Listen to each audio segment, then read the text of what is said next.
Olá pessoal, mais uma vez aqui, vou fazer a segunda parte do vídeo A Corrupção para Inglês Ver. A corrupção para Inglês Ver, só que dessa vez com os números catastróficos que nos assaltam, né? E esses números, eles não vão aparecer na Globo, nem na SBT, nem na Record, muito menos, não vão aparecer na Band, nem na Veja, nem em lugar nenhum aí da mídia, porque não é interessante para essa galera aí ficar divulgando essas coisas, não, porque, querendo ou não, eles também têm parte interessada aí na manutenção do que eu discuti no vídeo anterior. Recapitulando brevemente, foram os conceitos de patrimonialismo e populismo. A noção do patrimonialismo nociva demais, que identifica a corrupção política, a corrupção no Brasil e no mundo, de certa forma, a corrupção apenas nos agentes que estão dentro da política, né? Aqueles que cumprem cargos eletivos, né? Aqueles que concorrem a eleições e quando ganham entram lá e roubam a gente. A noção do patrimonialismo coloca na esfera pública, na esfera do Estado, todas as mazelas da sociedade e deixa para a esfera privada o espaço das grandes virtudes democráticas, né? E discutimos lá no vídeo anterior, quem não viu, dê uma olhada lá também, que não é assim que acontece, que a maior parte da corrupção, a maior fatia do patrimônio público é usurpada, é roubada de nós por meio dos agentes que estão fora do Estado, mas que compram os políticos. E eu vou mostrar aqui brevemente o que aconteceu aqui com um recorte em duas esferas que são importantes para a nossa economia, no caso a Petrobras, que é a maior empresa brasileira, e também o sistema de monopólio dos bancos, do sistema financeiro no Brasil. Esses dois exemplos aqui ocorrem também em outras esferas da vida pública e da vida, enfim, interferem na nossa vida, mas assim, o que aconteceu em 2016, depois que Dilminha caiu lá no golpeachment. Enfim, para alguns foi golpe, para outros foi impeachment ilegal e tal. Eu não vou discutir isso propriamente, mas quando o Temer assumiu, uma série de reformas foram feitas e tal, para beneficiar alguns e prejudicar outros.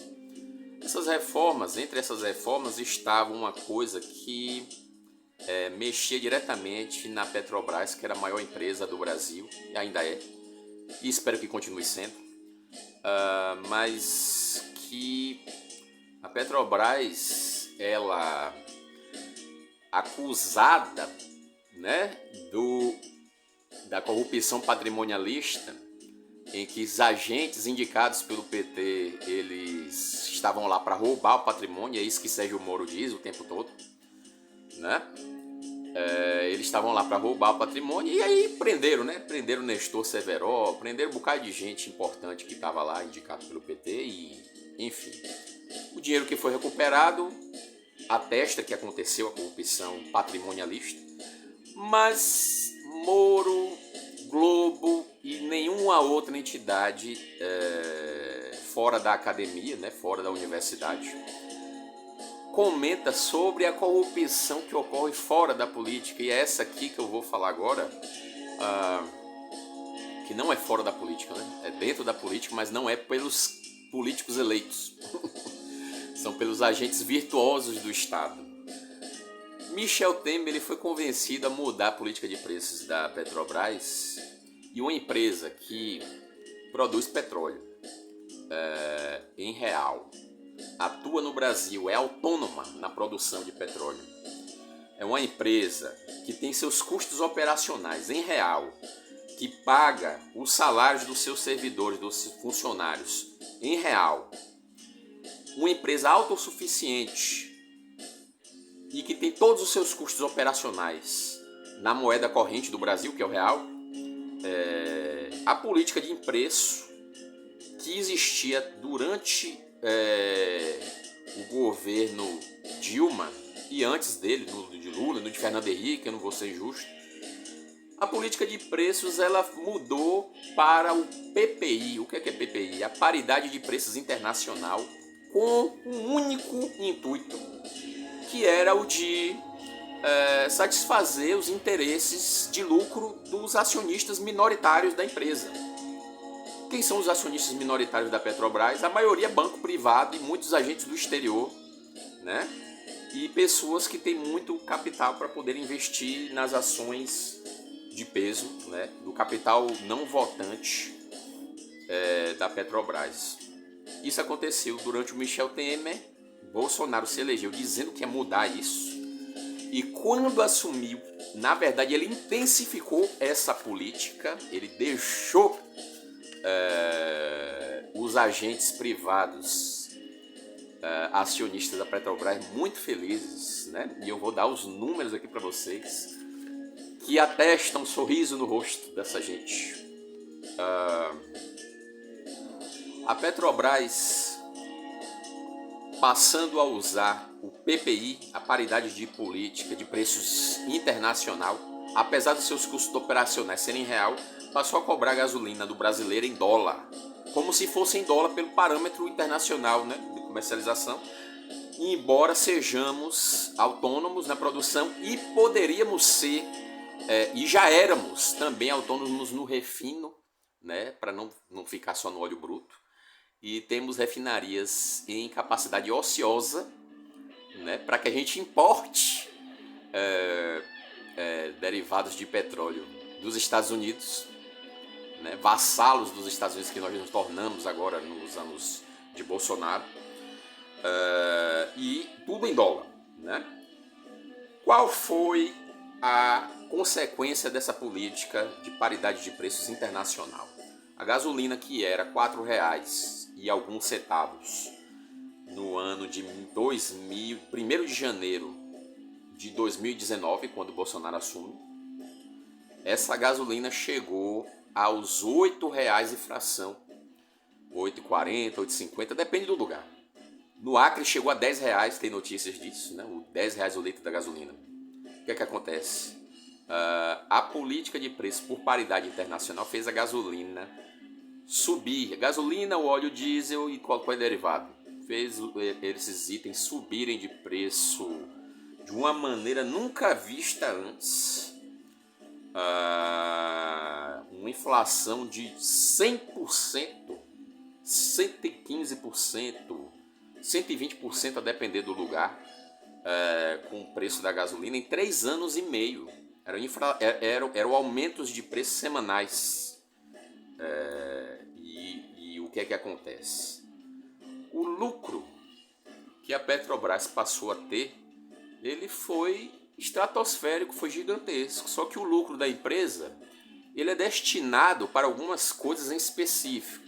Esse é um ponto importante que é necessário que vocês prestem atenção.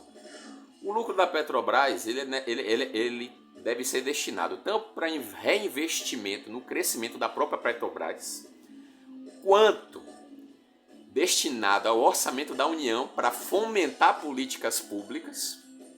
E também, como a empresa foi aberta para o capital privado, e aqui eu vou botar meia culpa que Fernando Henrique tem, que Lula tem, que eles botaram acionistas lá dentro, tanto quanto Bolsonaro, quanto Temer, mas a paridade de preços internacional foi uma coisa que nem Fernando Henrique e nem Lula fizeram. Isso aí foi Michel Temer e Jair Messias Bolsonaro. E aí o que é que acontece? O dinheiro que toda a Lava Jato levou 8 anos para reaver para os cofres públicos, né, da corrupção praticada pelos políticos, todo esse dinheiro, um montante desse dinheiro, não é nem 1/3 ou metade do que o lucro que a Petrobras deu para seus agentes privados em um trimestre. E esse lucro todo se deve à gasolina a R$ 8. Bolsonaro estava botando a culpa nos governadores, dizendo que os governadores estavam com o ICMS muito alto, quando o ICMS, que é um imposto cobrado pela circulação de mercadorias e serviços e etc., esse imposto estadual ele não teve qualquer alteração na alíquota dele durante esse período, não é? Não houve alteração de ICMS, ele estava fixo e assim permaneceu, e a gasolina subiu de preço a 115%.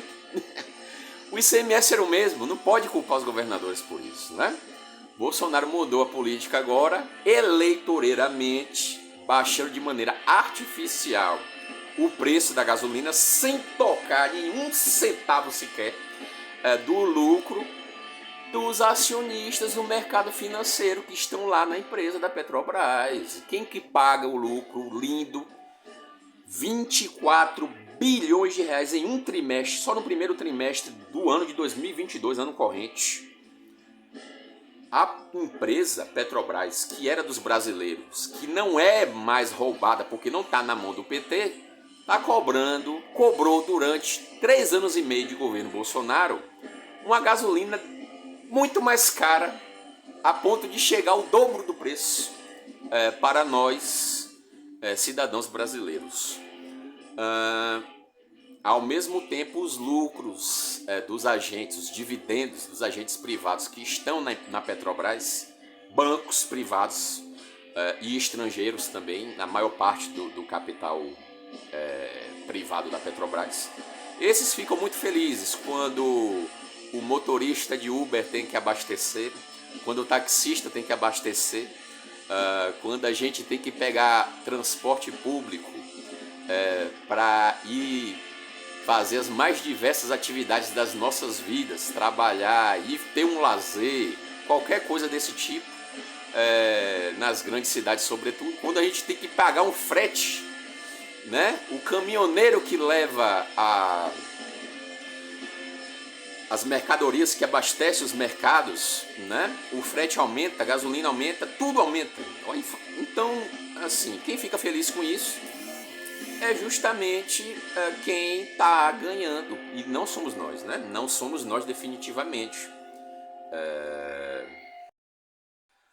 Atualizando os números aqui, no primeiro trimestre de 2022, quando a gasolina estava a R$ 8, a Petrobras pagou para os acionistas, com o dinheiro do nosso bolso, que botamos no litro da gasolina para andar, pagou para esses acionistas meia dúzia de bancos, 24 bilhões e 250 milhões de lucros e dividendos para eles.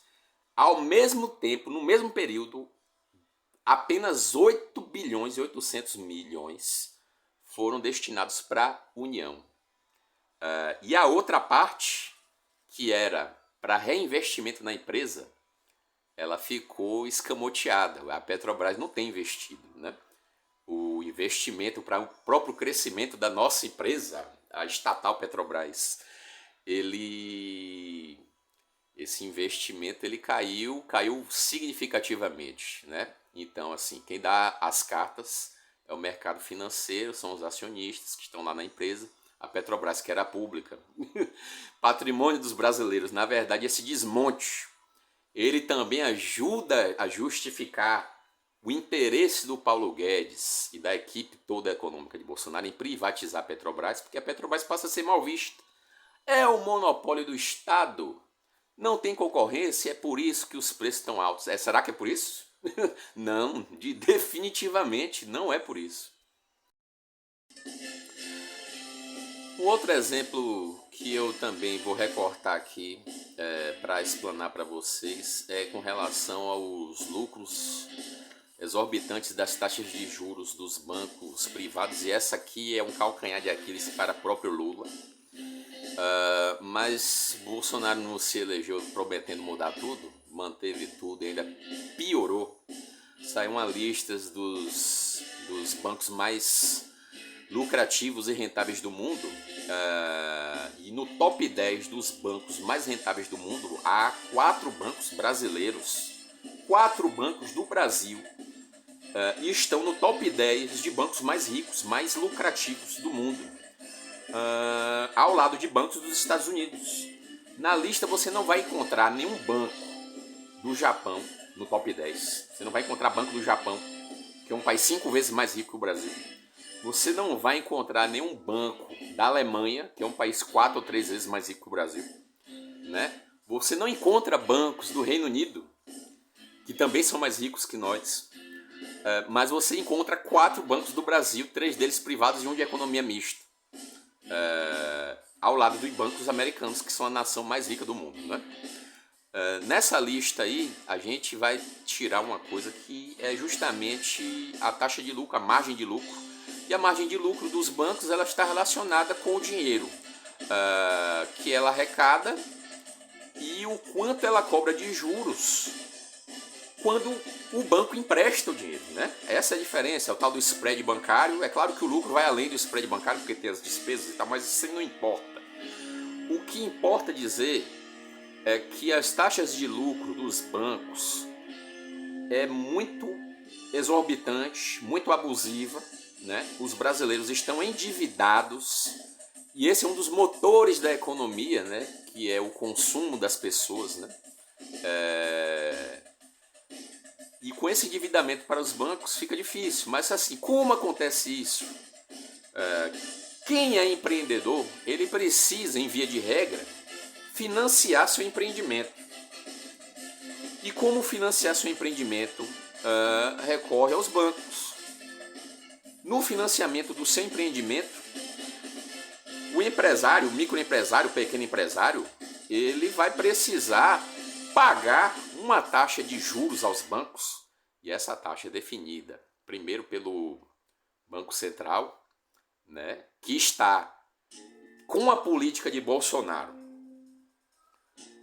com uma cúpula autônoma em relação ao governo, né? O Banco Central é autônomo em relação ao governo e as taxas de juros não dependem mais do governo federal para serem tomadas e usadas, e enfim.